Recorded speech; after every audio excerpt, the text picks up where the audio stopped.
예수 그리스도로 우리 하나님의 말씀 증거하겠습니다.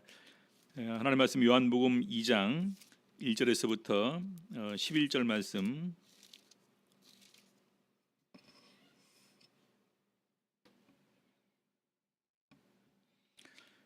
요한복음 2장 1절에서부터 11절 말씀 우리 같이 읽겠습니다. 사흘 되던 날에 갈릴리 가나에 혼인이 있어 예수의 어머니도 거기 계시고 예수와 그 제자들도 혼인의 청함을 받았더니 포도주가 모자란지라. 예수의 어머니가 예수에게 이르되 저희에게 포도주가 없다 하니 예수께서 가라사대 여자여 나와 무슨 상관이 있나이까 내 때가 아직 이르지 못하였나이다. 그 어머니가 하인들에게 이르되 너희에게 무슨 말씀을 하시든지 그대로 하라 하니라.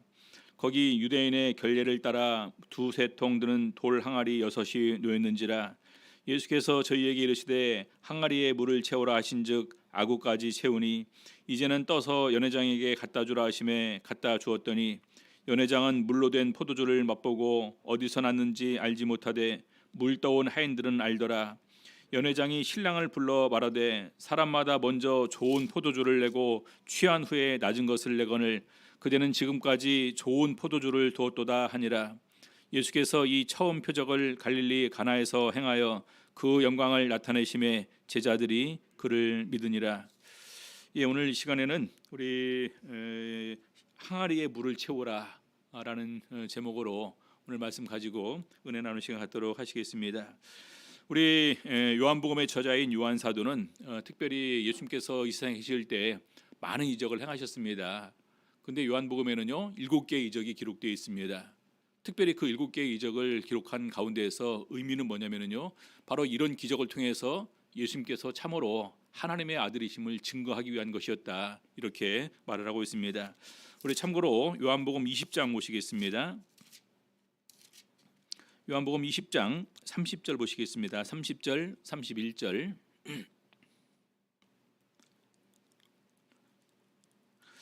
예수께서 제자들 앞에서 이 책에 기록되지 아니한 다른 표적도 많이 행하셨으나 오직 이것을 기록함은 너희로 예수께서 하나님의 아들 그리스도이심을 믿게 하려 하며 또 너희로 믿고 그 이름을 힘입어 생명을 얻게 하려 함이라. 그래서 표적을 기록한 목적은 바로 예수님께서 하나님의 아들이심을 믿게 하기 위해서, 그리고 예수 그리스도를 통해서 생명을 얻게 하기 위해서 이 표적을 특별히 이렇게 기록해 놓은 것이다라는 목적을 요한 사도는 이렇게 밝히고 있습니다. 자, 그러면 이 제일 첫 번째 기록된 이 표적을 통해서 오늘 우리에게 알려주고자 하는 것은 무엇인가 같이 이렇게 살펴보도록 하겠습니다. 먼저 우리 가나의 혼인 잔치에 발생한 문제는 무엇인가, 이렇게 질문을 던져주고 있습니다.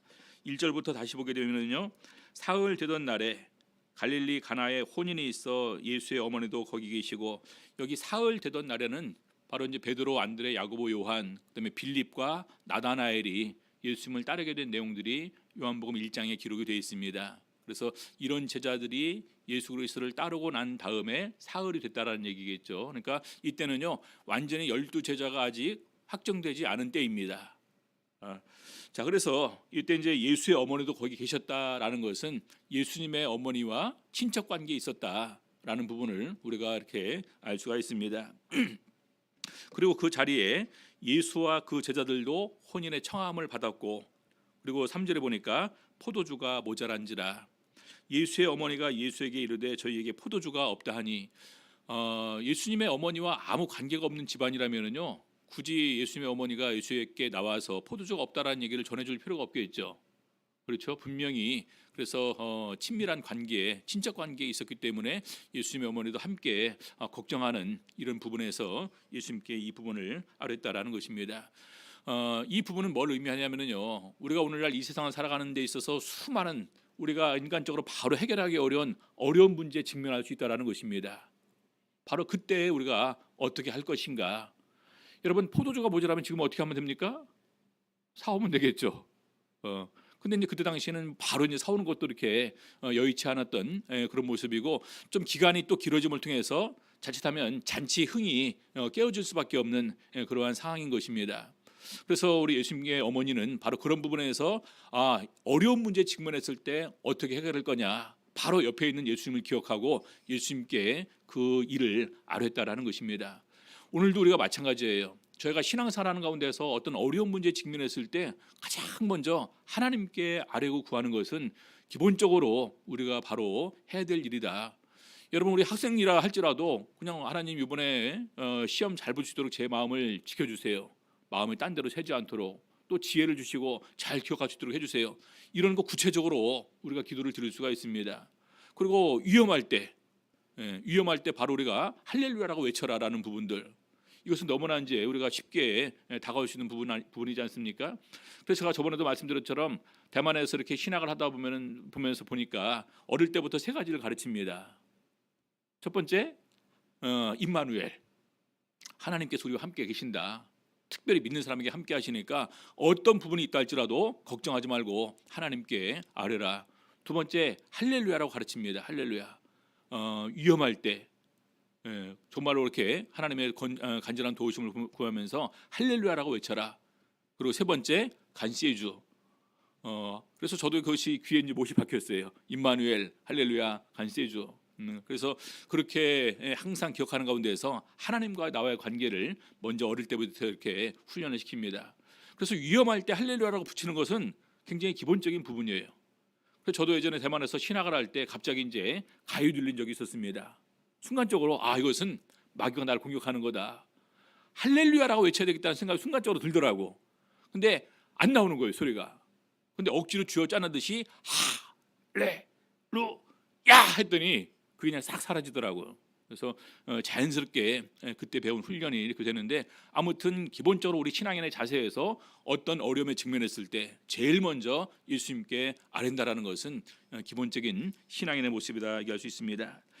자, 두 번째 문제는요, 마리아는 그 일을 위해 하인들에게 무엇을 지시하였습니까? 4절 5절 보니까요, 예수께서 가라사대 여자여 나와 무슨 상관이 있나이까? 마치 이제 예수님께서 여자여 나와 무슨 상관이 있나이까? 내 때가 아직 이르지 못하였나이다. 나중에 좀 있다가 이제 설명을 드릴 텐데요. 나와 무슨 상관이 있나이까? 아주 굉장히 매정한 것처럼, 무정한 것처럼 이렇게 우리가 느낄 수가 있습니다.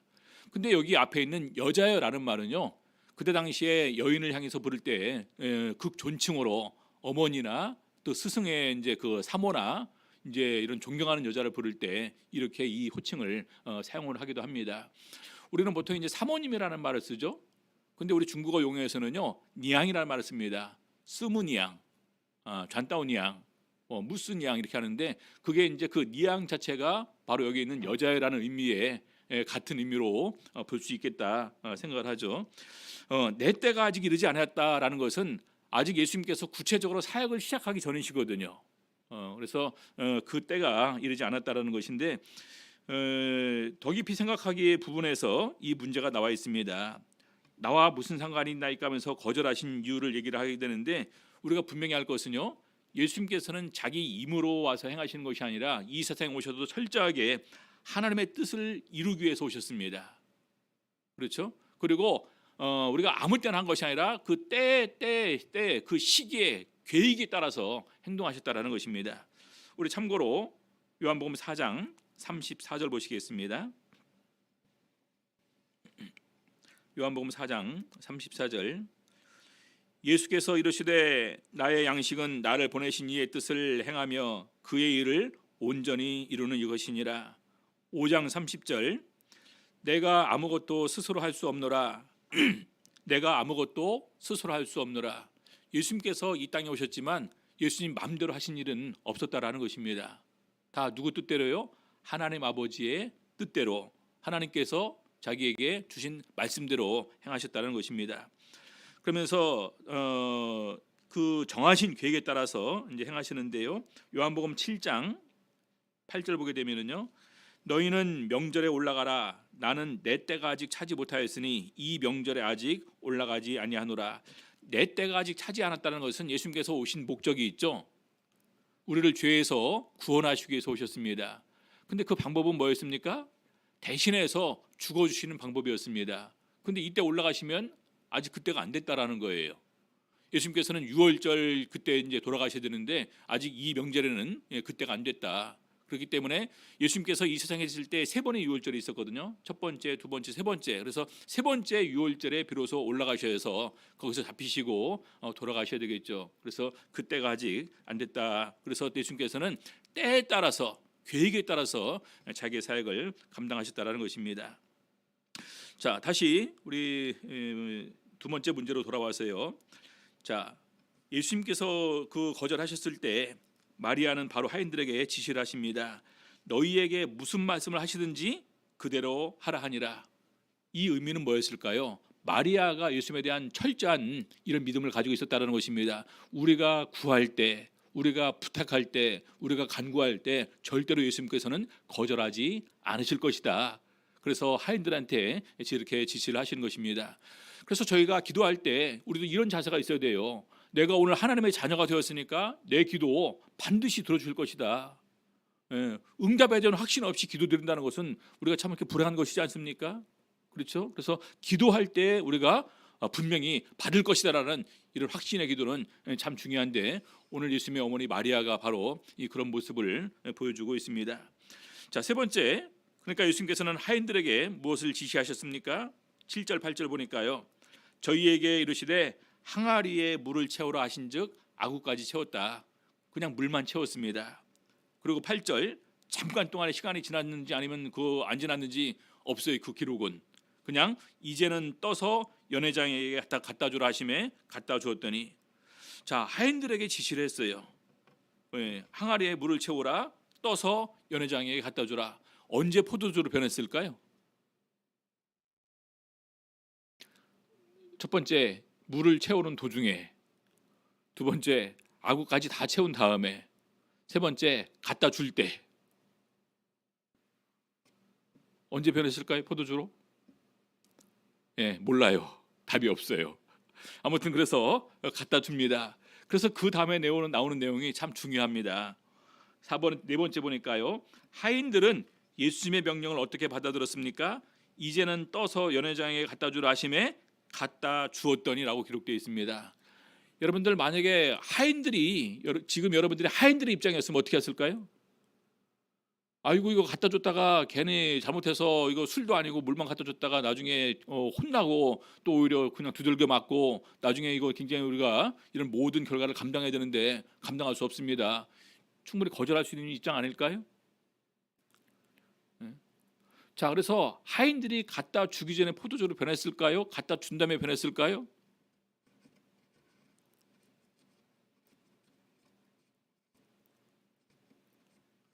예? 하인들이 포도주 냄새를 맡으면서 갖다 줬을까요? 그 기록도 없어요. 근데 분명한 것은 언제 포도주 맛을 봤습니까? 떠서 갖다 주니까 연회장이 맛을 보고서 포도주 맛을 감별해서 얘기를 합니다. 그래서 우리가 보통 얘기를 할 때는 어떻게 생각을 하고 있냐면은 적어도 연회장에게 갖다 준 다음에 포도주로 변했을 거다라는 우리가 생각을 합니다. 만약에 그렇다면은요, 이 하인들의 믿음은 굉장히 순수하고 좋은 거예요. 그리고 굉장히 순종을 잘하는 사람입니다. 그리고 그런 가운데서 마리아 위치를 알 수가 있어요. 마리아가 무슨 말을 하든지 다 순종해라라고 얘기를 하고 갔거든요. 그러니까 그 말을 하인들도 다 순종하고 예수님의 말씀에도 순종하는 이런 모습을 보여주고 있으면서 우리가 다시 한번 마리아의 위치가 그 집안에서 그래도 친척 가운데서도 좀 이렇게 어떤 중요한 위치에 있었다라는 것을 우리가 발견하는 가운데, 그리고 그 가운데서 순수하게 예수 그리스도의 명하신 대로 다 이행하는 이런 그 하인들의 순전한 순수한 믿음과 순종을 우리가 본을 받을 수가 있어야 된다는 것입니다. 만약에 거기서 우리 하인들은 우리가 충분히 이의제기를 할 수가 있는 상황이지 않습니까? 예수님 이거 물인데 지금 갖다 줘봤자 뭐합니까? 포도주를 갖다 줘야지 왜 지금 물을 갖다 주라고 합니까? 이렇게 얘기할 수 있는 상황이에요. 그렇지 않습니까? 오늘날 애들한테 그냥 우리 이제 군대는 그렇게 얘기를 한다 그러죠. 고참의 말은 뭐 하나님과 동격이고 그래서 고참이 이거는 뭐 이렇게 이제 물인데 술이하면 이제 뭐 술인 거고 이렇게 해서 이제 마신다고는 합니다. 근데 이것은 그거랑 차원이 틀린 거예요. 잔치의 흥을 돋구느냐 아니면 잔치를 완전히 망쳐버리느냐, 이것이 이거 하나로 결정될 수 있는 굉장히 중요한 사건이라는 것입니다. 근데 이 하인들이 말 그대로 순수한 마음으로 그리고 진실된 마음으로 이 부분을 다 순종했다라는 부분이 정말 우리에게 시사해 주는 부분이 크다라고 하는데, 오늘날 이러한 믿음을 가질 수 있는 그 사람들은 어린아이 같은 순수한 믿음이다. 우리 예수님께서는 그렇게 생각을 합니다. 여러분, 지금 우리 강남교회도 학생부가 있고 또 대학부가 있고 또 사청부가 있습니다. 나이가 들어가면 갈수록 우리가 생각하는 부분이 이성적이고 합리적인 부분을 우리는 생각을 합니다. 근데 우리 아동부들은요, 이성적인 부분과 합리적인 부분보다 먼저 앞서는 것이 순수한 감정입니다. 그렇죠? 근데 그 순수한 감정이 우리들도 모르는 사이에 다 묻혀져 버리고 어느 순간에 우리들도 이제는 이성적으로 합리적으로 이렇게 서로 간에 판단하고 대우해주는 이런 모습으로 성장해 가면서 우리들도 모르는 사이에 이런 그런 순전한 믿음을 우리가 다시 이제 잃어버리게 되는데, 다시 한번 우리가 이런 하인들의 모습을 통해서 순수하게 이렇게 순종할 수 있는, 믿을 수 있는 이런 그 자세가 우리에게 필요하다 생각할 수 있습니다. 자, 그다음에 다섯 번째로, 물로 된 포도주를 맛본 연회장의 반응은 어떠하였습니까?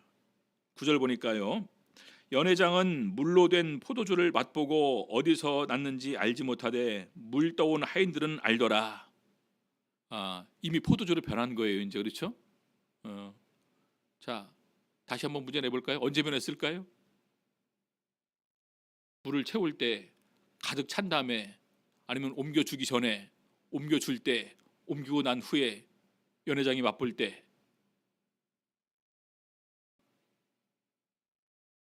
우리 승서 언제 변했을까? 우리 답이 없을 때는요, 우리 성경은 뭐라고 했냐?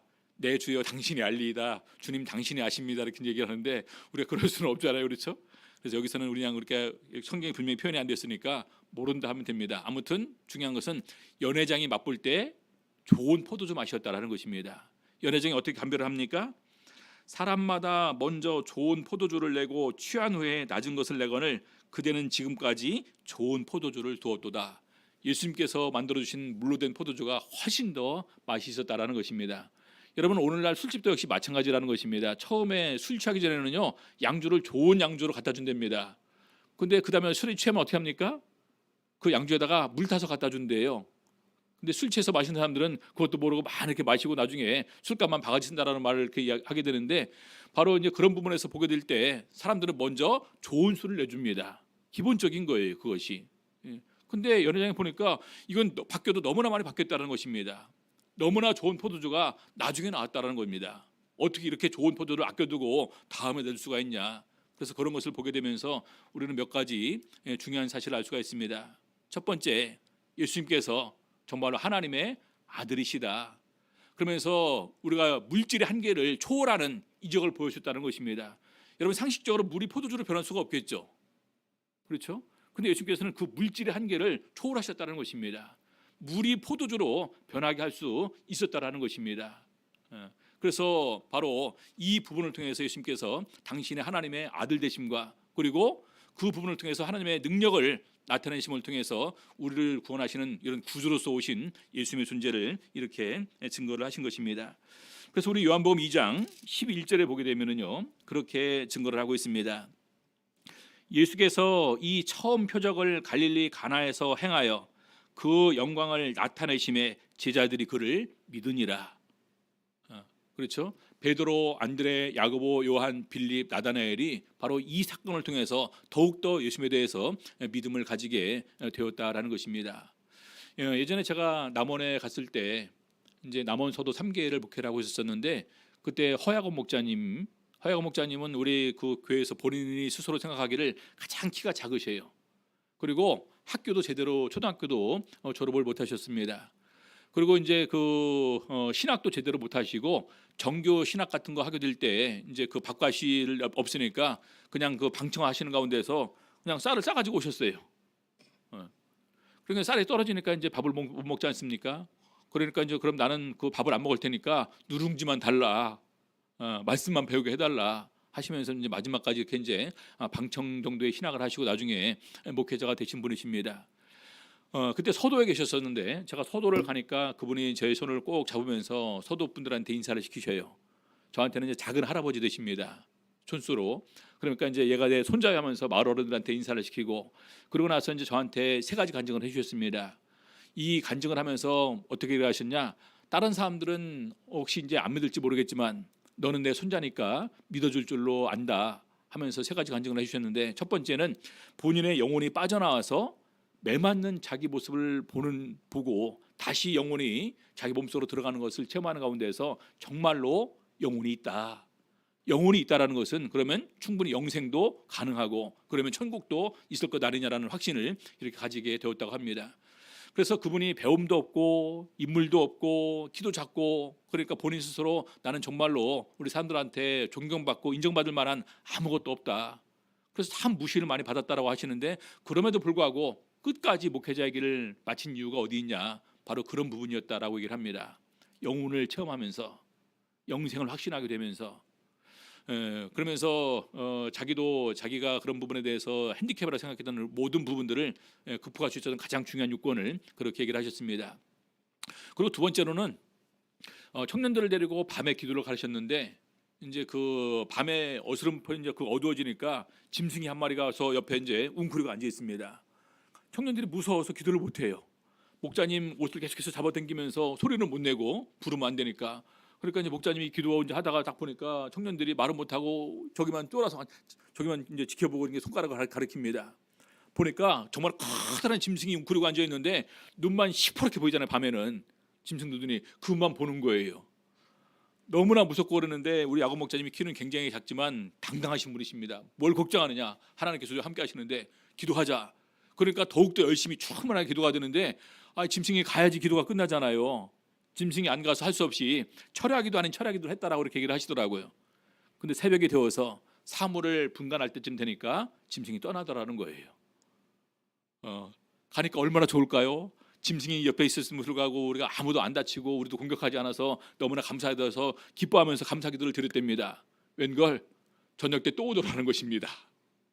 그때 이분들이 느낀 것 같아요. 이 산중에는 이 짐승 외에도 많은 짐승들이 있을 텐데 하나님께서 특별히 이 큰 짐승을 보내서 우리를 지켜주시고 보호해 주시나 보다. 그러니까 기도가 더욱더 충만화되고 열심히 기도했다는 얘기를 하시더라고요. 그리고 세 번째는 똑같이 또 기도회를 가셨답니다. 이번엔 낮에 가셨대요. 낮에 산에 올라가니까 한 10명 정도 가질 수 있는 너무나 평평한 바위를 이렇게 발견하게 됐다는 것입니다. 그래서 거기 위에서 기도를 드리는데 갑자기 엄청난 소나기가 내렸답니다. 신기하게 그 바위 위에만 비가 안 오더래요. 여러분, 그런 걸 보면서 얼마나 기쁠까요? 그때 마음은 어떤 마음이냐? 정말로 하나님께서 살아계시고 하나님께서 우리와 함께 계시는구나 라는 사실을 그분들이 몸소 마음으로 몸으로 체험했다는 것입니다. 얼마나 기쁠까요? 그래서 그 사실이 믿음을 더하게 되는 요소가 됐다라고 이렇게 얘기를 하셨습니다. 그래서 제가 나중에 이제 남원으로 다시 돌아와서 얘기를 설교하는 가운데서 그 간증을 했더니, 예배가 끝나고 난 다음에 이명택 장로님, 우리 임채경 형제, 그 이제 아버지죠. 그 이명택 장로님이 오셔서 하는 말씀이 그 중에 한 청년이 접니다 그러시더라고요. 실제로 그런 일이 있었습니다. 그래서 이런 이적 기사를 체험함을 통해서 우리가 더욱더 확신할 수 있는 것은 하나님께서 계신다. 하나님께서 살아계신다. 하나님께서 우리에게 능력으로 역사해 주신다. 하나님께서 우리의 모든 어려운 부분을 다 해결해 주신다라는 이런 믿음을 우리는 더할 수가 있는 것입니다.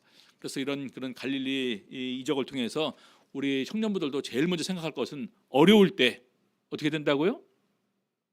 임마누엘을 생각하고 할렐루야를 외치고 그다음에 간시해 주님께 감사드리는 이런 모습으로 우리가 신앙생활을 하는 가운데서 더욱더 하나님께서 살아있음을 우리가 몸소 이렇게 마음으로 인정하고 더욱더 우리 말씀에 믿음고 또 순종함으로 나갈 수 있는 우리 청년부 다 되시기를 우리 주 예수 이름으로 바랍니다.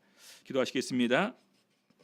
말씀 생각하시면서 우리도 더욱더 순수한 믿음 또 말씀에 순수함으로 순종할 수 있는 저희들의 삶이 될 수 있도록 인도하시고 우리들의 기도를 들어주시옵소서. 같이 기도하시겠습니다. 할렐루야. 주 예수 이름으로 감사하며 기도드리옵나이다.